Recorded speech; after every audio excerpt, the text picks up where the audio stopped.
নমস্কার সবাইকে, প্রতিমা ভেজ কুকিংয়ে সবাইকে স্বাগতম। আজ আমি তোমাদের সাথে মিষ্টি কুমড়ার ভর্তা রেসিপি শেয়ার করব। মিষ্টি কুমড়াগুলো পিস পিস করে কেটে নিয়েছি, এবার সেদ্ধ করে নেব। ছোট পিস করেই কেটেছি, এতে করে ভালো করে সেদ্ধ হয়ে যাবে আর সময়টাও কম লাগবে। এবার ঢাকনা দিয়ে ঢেকে কিছু সময় সেদ্ধ করে নিয়েছি। এবার ঢাকনাটা তুলে একটা দেখাবো কতটুকু সেদ্ধ হয়েছে। অনেক ভালো করে সেদ্ধ হয়ে গেছে। এবার ভর্তা করার জন্য শুকনো মরিচগুলো পুড়িয়ে নেব।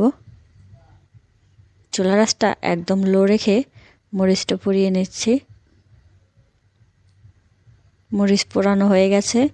এবার মিষ্টি কুমড়াগুলো হাত দিয়ে ভালো করে ম্যাশ করে নেব। মিষ্টি কুমড়া ভালো করে ম্যাশ করে নিয়েছি। এবার বাদবাকি উপকরণ দিয়ে ভর্তাটা বানিয়ে নেব। কুচি করে কেটে রাখা ধনিয়া পাতা, পরিমাণ মতো লবণ, সরিষার তেল।